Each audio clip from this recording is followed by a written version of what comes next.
한국은행 총재, 가계부채가 속도가 안 잡히면 심각하게 금리 인상을 고려하겠다. 아파트는 망고쌤.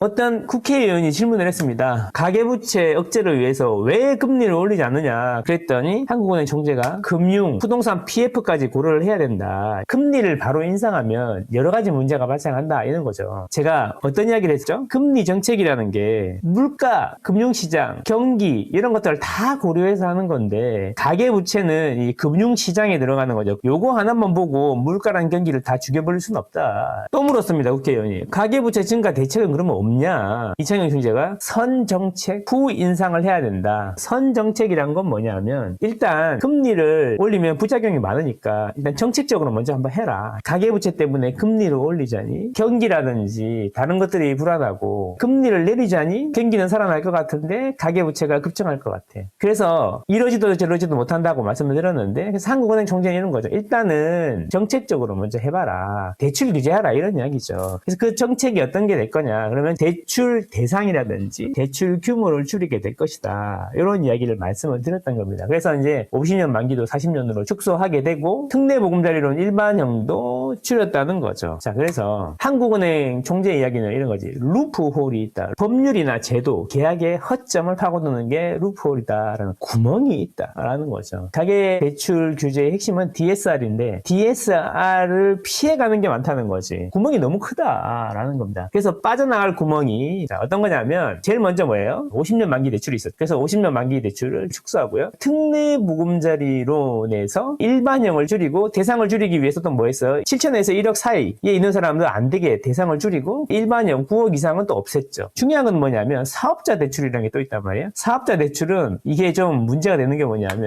70%, 80%를 빌려준다는 거야. 그리고 제2금융권에 가면은 95%까지 빌려줘요. 그리고 특히 주택을 담보로 한 사업자 대출은 사실상 가계대출하고 동일하다는 거지. 사실 이게 구멍이잖아요. 우리 다 알고 있는 거잖아요. 집 사고 등기치고 3개월 지나면 사업자 대출로 다 대출받을 수 있는데 그 대출받아서 사업을 하는 게 아니라 다른 거 메꾸거나 이런 걸로 썼잖아요. 그리고 전세보증금은 사실상 대출이죠. 전세보증금은 세입자한테 제가 받은 거지만 2년 뒤에 돌려줘야 될 건데 전세보증금은 대출로 잡히지 않는다는 거지. 그리고 여기에 또 뭐냐면 전세자금 대출 같은 경우에는 DSR 규제를 회피했어요. 또 중도금하고 조합원 이주비 대출에 대해서도 DSR 적용 안 한단 말이죠. 그러면 루프홀이 엄청 큰 거야. 자 보세요. 사업자 대출도 있죠. 50년 대출 만기도 있었죠. 전세보증금에 대해서는 사실상 부채로 인식 안 하죠. 전세자금 대출도 DSR 규제를 회피하고 있죠. 이런 것 때문에 늘어날 수밖에 없다는 거죠. 이거를 한국은행 총재는 지적을 하고 있는 거다. 자 그리고 경기 침체 맞다. 잠재 성장률이라는 게 있고 경제 성장률이라는 게 있단 말이에요. 잠재 성장률은 물가 상승이 발생하지 않으면서 최대로 할 수 있는 경제 성장률을 의미하고 실제 경제 성장률하고 비교할 때 잠재 성장률보다 실제 경제 성장률이 떨어지면 침체를 본다는 거죠. 하나는 그렇게 판단한다는 거죠. 그래서 지금은 잠재 성장률도 자꾸 낮아지고 있지만 더 문제는 뭐냐면 잠재 성장률보다 실제 경제 성장률이 낮으니까 경기 침체로 보고 있다라는 거죠. 하는 총재는 뼈 때리는 이야기를 또 하는데 우리가 침체는 맞다. 침체는 맞는데 미국을 제외하는 다른 선진국보다는 형편이 나은 편이다. 이런 거죠. 그러면 이게 또 무슨 말이냐면 야 우리 잠재 성장률보다 경제 성장률이 낮아가지고 침체는 맞는데 미국 말고 다른 선진국들을 보면 우리보다 더 형편없어. 그래서 제가 보기에는 미국 다음으로 괜찮다. 이 부분이 침체지만 금리를 안 내리고 있는 자신감의 발로가 아닌가 이런 생각을 해봤습니다. 최악의 상황은 아니다. 이런 거죠. 자 그다음 가계부채 속도가 잡히지 않으면 금리 인상 심각하게 고려한다. 여기서 집값 30% 하락을 하게 되면 심각한 문제가 발생하게 된다. 이런 이야기인데 하느니 시뮬레이션을 해보니까 집값이 고점 대비 30%까지 빠지지 않으면 큰 문제가 없다고 판단한 거예요. 그래서 문제는 뭐냐면 30%까지 안 빠져서 한국은행은 이렇게 얘기하더라고요. 우리가 생각했던 것보다 많이 빠지진 않았다. 하지만 1, 2월 달에 한두 달 사이에 말이야 18%씩 빠지고 하니까 되게 곤란했었다. 이런 이야기인 거죠. 그래서 지금 이야기는 하느는 좀 더 떨어져도 된다. 이렇게 얘기하고 있는 것 같아요. 그래서 고금리를 유지하고 있고 대출 규제를 조금 더 해도 괜찮다. 이렇게 보고 있는 것 같습니다. 물론 이게 PF가 어떻게 될지는 잘 모르겠어요. 전체적으로 정리하면 구독, 좋아요, 구독, 좋아요.